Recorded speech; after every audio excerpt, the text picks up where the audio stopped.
begin. I'm your friend Nandini. So today I'll be going to teach you MQTT protocol in the IoT. So let's start with the session.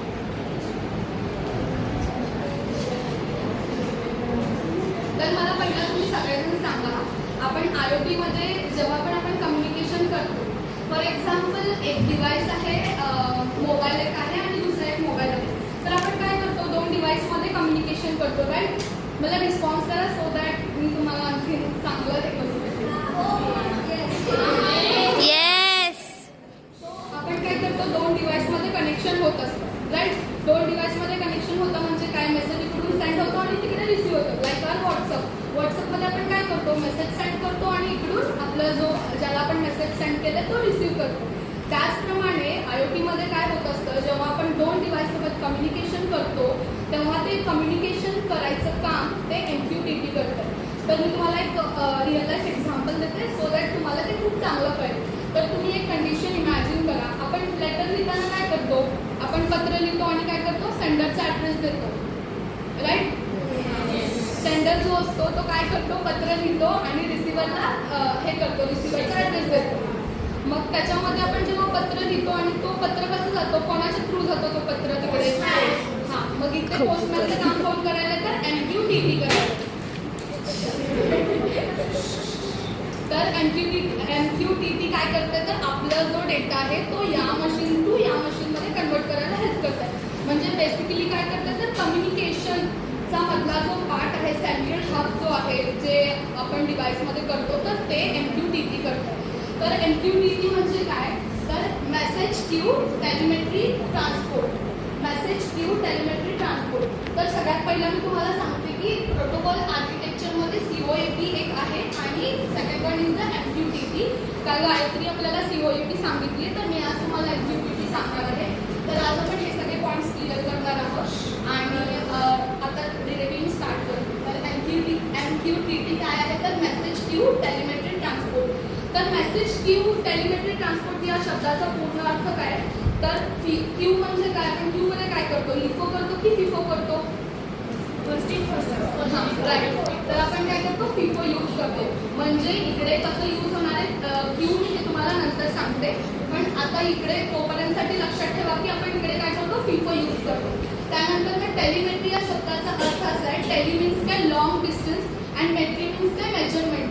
म्हणजेच काय होणार आहे, आपला जो message आहे तो long डिस्टन्सपर्यंत send होण्यासाठी आपण MQTT हे प्रोटोकॉल IoTमध्ये यूज करणार आहोत. बेसिक कळायला काय बोलले मी ते? म्हणजे पोस्टमॅनचं सिनारिओ लक्षात ठेवा, म्हणजे MQTT कळेल तुम्हाला काय आहे. एक्झॅक्टली वर्क MQTT पण हेच करतं जे पोस्टमॅन आपल्यासोबत करतं, म्हणजे सेंडरचा डेटा रिसिव्हरपर्यंत पोहोचवतो, तो म्हणजे MQTT. त्याच्यानंतर आपण हिस्ट्री बघूया MQTTची. तर 1999 म्हणजे इन 1999 मध्ये बाय अँडी स्टॅनफोर्ड क्लर्क आणि एरियन नायपर यांनी हे इन्व्हेंट केलेलं. त्याच्यानंतर यांचा मेन एम काय होता, तर आधी काय व्हायचं, जेव्हा आपण MQTT हे कशासाठी आलं, तर मेनली म्हणजे काय व्हायचं, इंडस्ट्रीयलमध्ये जिकडे गॅस इंडस्ट्री असू दे किंवा जिकडे पेट्रोल इंडस्ट्री, कुठली पण इंडस्ट्री असू दे, तर आपण इंडस्ट्री मेनली कुठे फॉर्म करत असतो, तर जिकडे मोकळे ठिकाण आहे किंवा जास्त घरं नाही आहेत, म्हणजे अशा ठिकाणी आपण इंडस्ट्री हे करत असतो. तर MQTTच्या आधी काय होतं, तर HTTP होतं, म्हणजे काय, हायपरटेक्स्ट टू प्रोटोकॉल ट्रान्समिशन.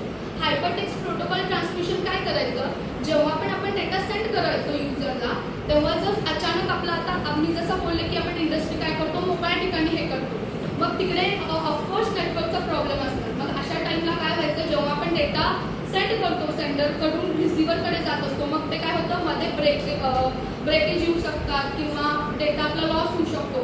मग अशा कंडिशनमध्ये आपला जो डेटा आहे तो युजरपर्यंत व्यवस्थित जात नाही. मग अशा या खूप साऱ्या कंडिशन्स होत्या, ज्यामुळे की पेट्रोल इंडस्ट्रीज किंवा जिकडे इंडस्ट्रीच्या गोष्टी व्हायच्या, ऑइल अँड गॅस इंडस्ट्री, तर तिकडे हे सगळे प्रॉब्लेम ते लोक फेस करत होते. मग त्यासाठी आपण MQTT आणलं, ज्यामुळे MQTTचा मेन हे काय, तर लो बँडविड्थ आणि लो पॉवर. तर हे मी तुम्हाला डिटेल नंतर सांगते काय आहे. आणि आधी काय व्हायचं की सॅटेलाइट आणि रेडिओ सिग्नल्सच्या थ्रू डेटा आपला ट्रान्समिट व्हायचा. आता कसं आपण TCP/IP यूज करतो डेटा ट्रान्समिशनसाठी, आधी काय व्हायचं की रेडिओ आणि सिग्नल्स आणि सॅटेलाइट यूज व्हायचे HTTP मध्ये. मग अशा टाईमला काय व्हायचं, व्हायचा, आपला डेटा रिसिव्हरपर्यंत व्यवस्थित जात नव्हता. म्हणूनच आपण काय केलं, MQTT हे इन्व्हेंट केलेलं आहे. आणि आधी काय व्हायचं की गॅस इंडस्ट्रीज वगैरे मध्ये प्रेशर, टेम्परेचर अशा गोष्टी मेजरमेंट कराव्या लागत होत्या.